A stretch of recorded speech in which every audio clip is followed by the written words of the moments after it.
Alrighty, good morning, everyone. Thanks for joining us again in our final of the series on the NIST Cybersecurity Framework. Just a quick note about the prize draw, because we're obviously going to be drawing that now that we're at the end of the series. So do make sure that you enter that in the comments section. Now, like I said, we're going into the final piece, which is part 5. Right, and we will be having a chat with our guest speaker, Frank from SailPoint, which I'll introduce a bit later. Now, myself, I'm Chris Haigh. I'm with Mercury IT, and I look after pretty much everything cybersecurity for our clients. Now, Mercury IT is based on the Gold Coast. We are national and handle pretty much everything to do with IT. So IT managed services is the main piece that we follow, but generally consulting or migrations to the cloud, anything cybersecurity consulting, we can manage for you as well. So if you do need any of those services, obviously reach out to us. Now, coming back to the actual framework itself, just as a quick overview, I know those of you who've been with us for the rest of the series will know this quite well by now. But the framework was designed to be very, very simple to follow. So it was written in plain English. That was the mandate. So when you actually look through the framework, it's relatively easy. It's kind of just over 50 pages or so in length, so it's not too complicated, and it's written out very nice and clear.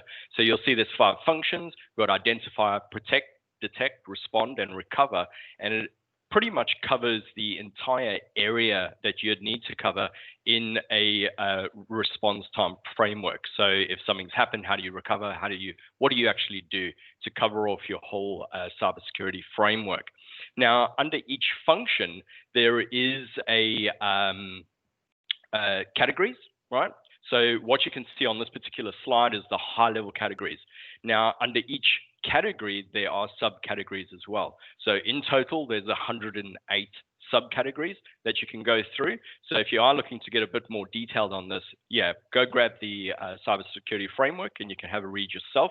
They also have a spreadsheet that links out all of these items for you.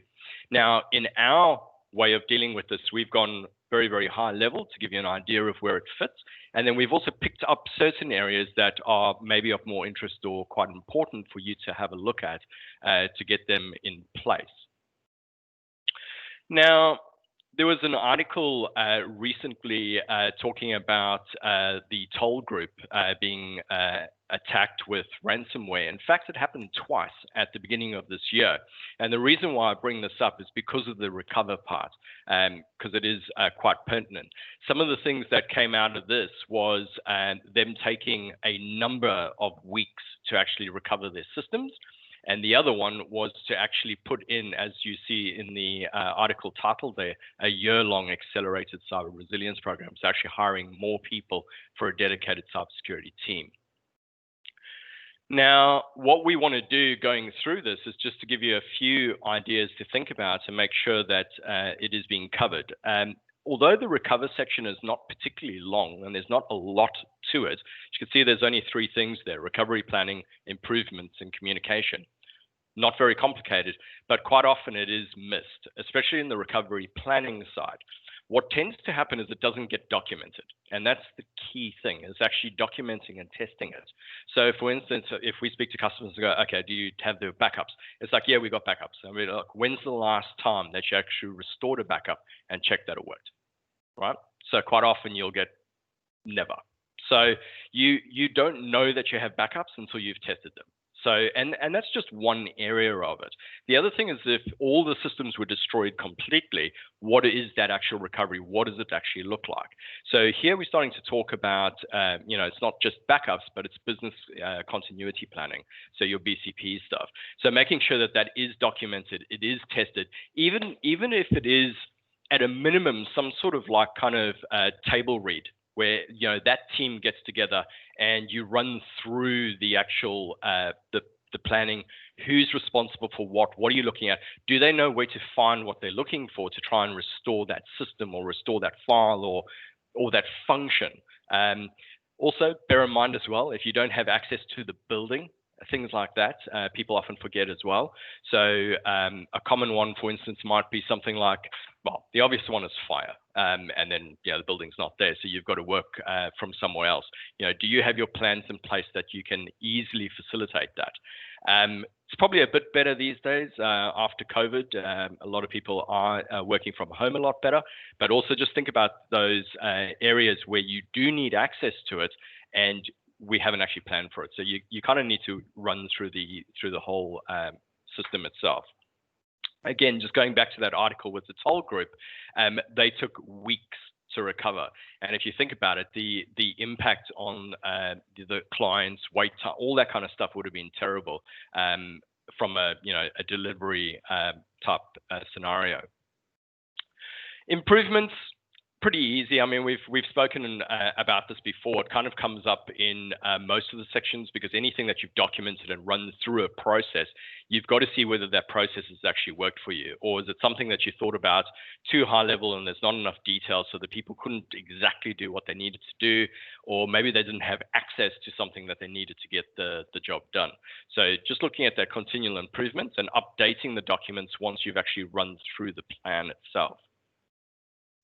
And then finally, communications, obviously a huge one. I think a lot of businesses tend to struggle with communications just in general. It's generally easier said than done. So it's making sure that our communications plans are put in place.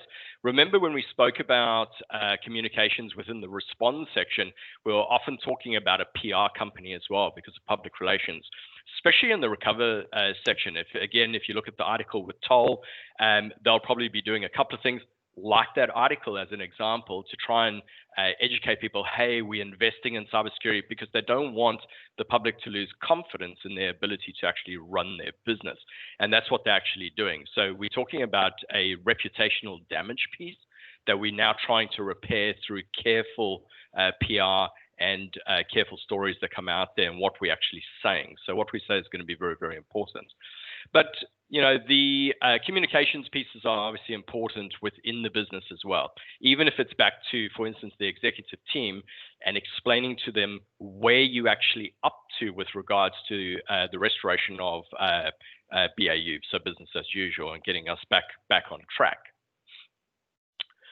Right, which brings us to Frank. So Frank's from SailPoint. Good morning, Frank. Good morning, Chris. Thank you very much for having me. Thanks for joining us. I say good morning, but obviously you're stateside, so evening there. Now, Frank, what do you actually do at SailPoint? What are you responsible for? Yeah, so thanks, Chris. It is evening. I'm the global public sector strategist at SailPoint. So what that means is I work fundamentally, primarily through our U.S. public sector group. But then I also work across the globe with our customers and prospects, and really articulate kind of like we're doing today and translating some of these frameworks, programs, initiatives that originate in the United States, and how those can be adopted, let's say in Australia or Singapore. We're an identity governance and administration platform. What that means is we enable the technologies, the processes, the solutions for an organization to build an identity framework. And what that means is build the core pieces, and obviously we're going to get into this and how identity applies, but building the processes, the business processes, the workflows of managing an identity from start to finish. Right. We also enable the governance layer. And then we go broad and deep into applications for access governance. So controlling the access of how people are interacting with applications, what rights and entitlements they have, and then how to report and audit those systems. Awesome. That sounds like we're speaking to the right person then. So if we look at the framework, the main thing I wanted to do with chatting with you, Frank, is I know you've got a lot of experience implementing this across many organizations. So because it's the last in the series, I thought, oh, we can do a nice little overview and go kind of back through it. And because of your experience, I thought I could pick your brain on a few things, and maybe you can just highlight some of the more important areas or things or aspects to think about. Maybe things that companies struggle with the most, or maybe forget about, that we can actually pick up. So obviously, our first one's identity, and you already spoke quite a bit about identity governance, and that there's like asset management in there, risk assessments, things like that. What are the key areas there that you've seen? Yeah, absolutely. So, before we get started, I do want to point out it's critical for folks to think through, and you nailed it with the NIST Cybersecurity Framework was developed by stakeholders, right? It was developed by industry. It was developed to be used by any organization, whether it's commercial, large, or small. If you're in a regulated industry, or even a non-regulated industry, it provides the framework to protect all assets. It was originally designed for critical infrastructure, but really everyone has the need. And I like to point that out, because when you say NIST, sometimes folks think, oh, that's for a government agency. Yeah. And it couldn't be further from the truth. I spend more time these days talking to large and small commercial entities that are adopting the NIST cybersecurity framework. It's based on best practices, right? And it's, as you pointed out, it's a common structure. It's very easy to digest. And when we look at Identify, really to kick it all off, whether we're talking about building a zero trust architecture or implementing the NIST cybersecurity framework, that first thing that you have to do is really build a baseline. You have to understand what is on your network, who is on your network, and then the relationship or the context between who has access to what that stuff is. So that asset management piece does not just include hardware and devices, it needs to include identities as well. And that's probably the key, right? Because if we don't know the who and the what, we can't get to protect and detect and essentially respond or recover. So, that's what I like to really start out with and talk about, how identity, kind of applies to that first piece. Just as you would take that inventory of the assets on your network, that's what identity governance is giving you. And where identity governance is connecting across your ecosystem to all systems, all applications, all infrastructure, it all ties together to build that picture of, and the relationship of the context related, so you can then go and establish what your risk model is going to look like. So that's probably key there in Identify, is make sure you're understanding what I like to call identity DNA. Who are these people? What types of users are they? Are they human? It might be an RPA or a bot or a robotic process, right? It's not just the human anymore that's interacting with our networks as we start to, expand on modern technology. Yeah, absolutely. And it's something that we've often seen wrong within a network. Because of a lot of the automation, you have these service accounts that need to do stuff.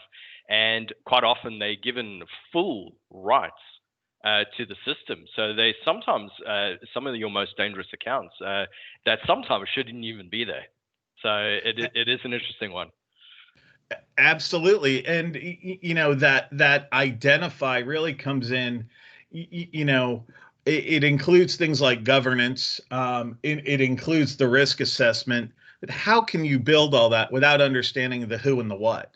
And to your point, we look at some of the breaches that have occurred in some of the large financial institutions, and they're, these cloud-based repositories that were breached, where we had, hundreds of thousands, if not millions of accounts, exposed. And a lot of those are a result of, our fast move to adopt cloud services. But with that comes risk of misconfiguration. Absolutely. And so it even, that just exemplifies not only protect, but really that identify. We have to be connected and looking at all systems and who and how access is being granted. No, agreed. So, well, let's move over to protect. You mentioned access control linked into the identity. So, who's got access to what? What are some of the areas there? Yeah, absolutely. And to me, what stands out most about Protect is the obvious one, is the access control. We did an exercise at SailPoint with actually one of the authors of the cybersecurity framework, and we mapped at the subcategory level. So down a level from the core, down a level from the category, so down into the subcategories, where we found that 35 of the subcategories out of the 115, I think there were, mapped directly to identity governance and administration, and most of those came out of access control, as you'd imagine. And when we look in that area, those separation of duties and least privilege, those controls that are within the access control really stand out. How are we continuously enforcing separation of duties and least privilege? And that really comes out of, how you're managing your identities. How are you protecting data? So where identity really fits in here, identity and access management fit in general, is building that model-based access control framework, whether we're managing those entitlements or access via roles or policies. It's continuously evaluating them, and then being able to approve to an auditor that you do have these controls in place. Yeah, that's quite important what you just said there, that continual work. So, for instance, this is, although it's a framework, this is not something that you sit down and do once, or even once a year for that matter, as a review. Like, it just doesn't work. It is absolutely continuous to improve and get the right things in place. Because I think you're always on a particular maturity scale, right? Like you've got to start somewhere, and when you first start, even if you get consultants in to help, etc., your maturity model is going to be at a particular point, and then you're going to be trying to move up that maturity scale, because your business might not be ready to put in a zero trust model straight away. So it's, you've got to slowly work your way there, right? Yeah, and most organizations, I mean, let's be realistic, most organizations aren't ready for zero trust. And it is a complete maturity, but that whole zero trust conversation goes well with what we're talking about today. The principles really, you have to have that baseline. You have to know who's accessing what. You have to know what you're putting the boundaries around, because you're no longer building a security wall around your organization. You're building that wall around the identities, around the devices, and around the data itself. And that's protect right there. Is all of those pieces. So, I think, from my perspective, protect is probably, the most complete and most complicated of all the pieces of the framework. Yeah, there's a lot of subcategories in there, because it just covers so many things. Yep. Just to touch on some of them, we've spoken about access control, but there's the area of training and awareness, which is a big one, because it's around your people. Yep, absolutely. Yeah, but you start getting into bits like, what sort of firewall technologies, what sort of endpoint protection technologies do you have in place? It's spam filters.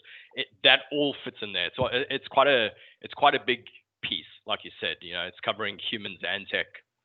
Yeah, absolutely. And things like data security, it's not just how we're protecting the data, it's the data encryption. It's all those things that get wrapped around it. So protect, a lot of organizations can get mired in the protect family.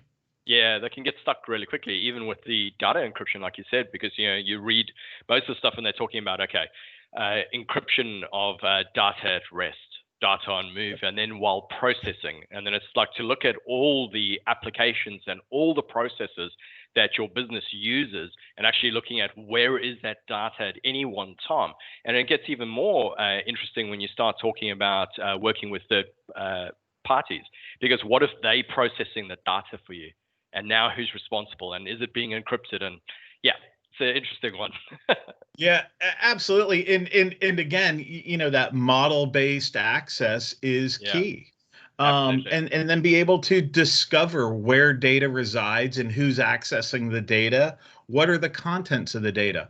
All of that is contextual back to that identity. Absolutely. Frank's a US citizen. Should I have access to Australian sensitive data? That's an access policy, but how do you build that context? You have to understand my identity DNA.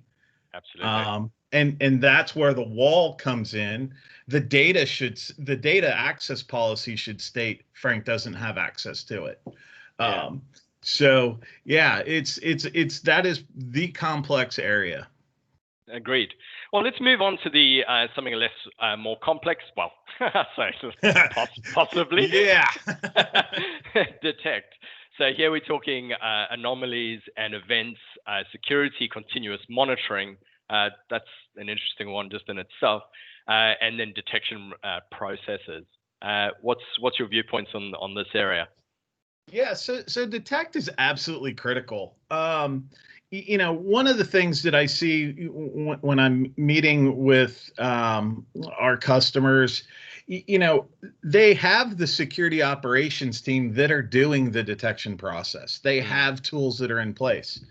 The one challenge I see is the security operations guys are usually disconnected. They're working in their own world. They're working hard. They're plowing through, terabytes of log data and analytical forensic data, but they don't have context to all of those events. Yeah. Where if they're seeing in, let's call it 5 failed logins, right, from a remote application, they see a UID. They don't know who that user is or the context of that user to the rest of the organization. They just see Chris failed 5 logins. They don't know what Chris was doing, or should Chris be logging in from an island in the middle of the Pacific?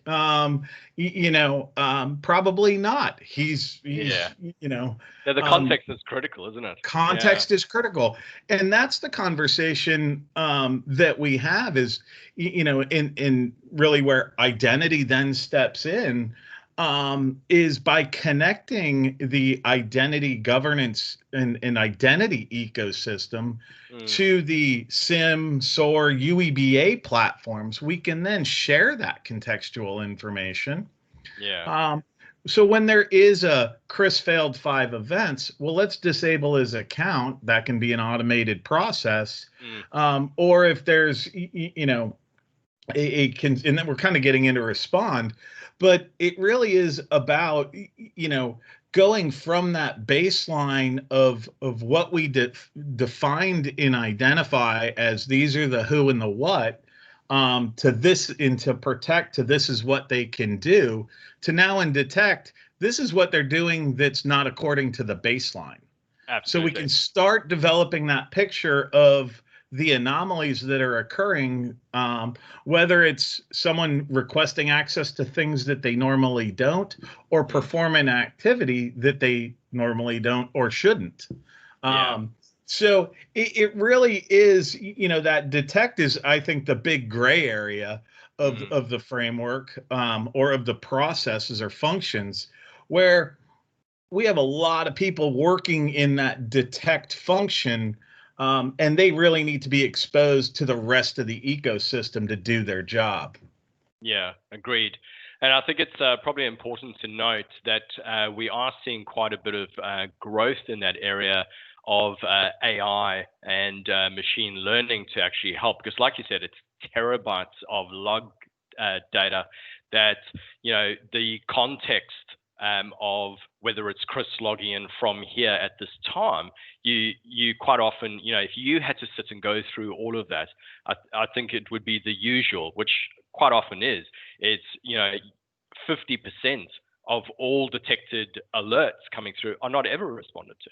Right. Which is absolutely horrifying, because if you think, like, you only need one and someone's got in, and half of them are not being dealt with on a pretty regular basis. So yes, so I just wanted to point out there are tools out there, and too many to mention, but they're embedded in Microsoft products. There's all sorts of things there that can do some sort of automation on this to help you. Again, it's not a silver bullet. That really doesn't exist. Yeah, there is no silver bullet. Yeah, this is a team sport. Yeah, absolutely. It's definitely a team sport. Cool. Right, that brings us to Respond, which is the one I did just last week.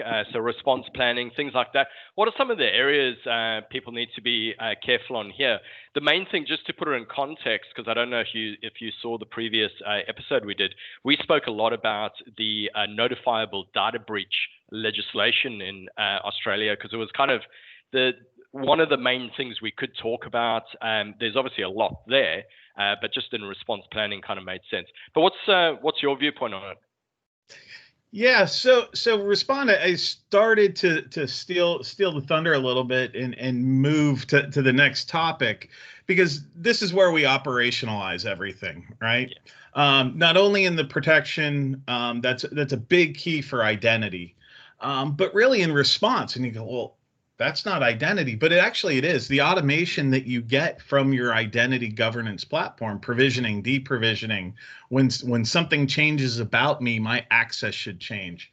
So when those SOC analysts are going through all of that data, as I mentioned, they typically don't have that context. So one of the things that we're seeing, like you'd mentioned, is a lot of automation in this space. Yeah. And how we're going to deal with these events, whether it's the SIM or that SOAR environment that's going to do the automation itself, or go back through the identity governance platform. We integrate with things like Splunk and Exabeam, UEBA tool, SIM, or basically any of those tools with an alert interface. So yeah. Administrators can have configured alerts that, Chris fails 5 logon attempts. We're going to automatically, kick off the business process engine that's going to then go disable Chris's account. And it's going to take that from that SOC analyst. He's not even going to have to weed through all of those, terabytes of data to find those 5 events. We're going to do it automatically. Yeah. So through tools that we've developed to look at, access history over time, access requests over time, or, even the access model itself, all lend to being able to respond and take that burden off the SecOps folks, give them the context that they need and the efficiency, so then they can go fight those battles for the events that they really need to dig into and work, more digitally on. We should be able to, get to this autonomous approach eventually, where someone does something wrong, immediately their access goes away. Yeah. And that's, I think, where we're headed. That's where all those tools are headed.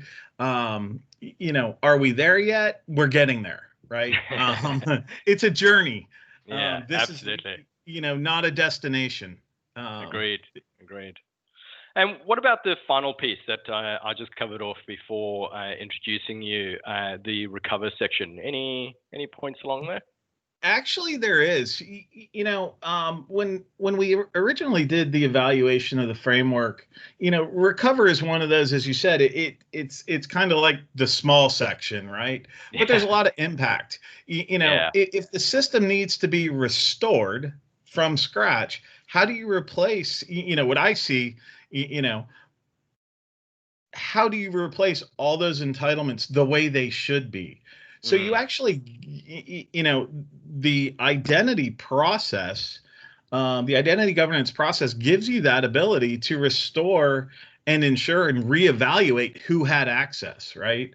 It can replace all those accounts. So that's just the high level piece. But I think when you look at, how are we going to recover and build back the system that we're confident in? You need all those controls in place. And that's something in identity we see a lot. Sure, we take a lot of backups, but we don't practice restoring them. And that is like the fundamental, right? We go through, as a software vendor, we go through, all different challenges of responding to requests for how we support disaster recovery and things like that. And then in reality, when we go back and talk to those customers after they supposedly implemented disaster recovery, they don't test it. They haven't tested it. And that is, one of those really key things.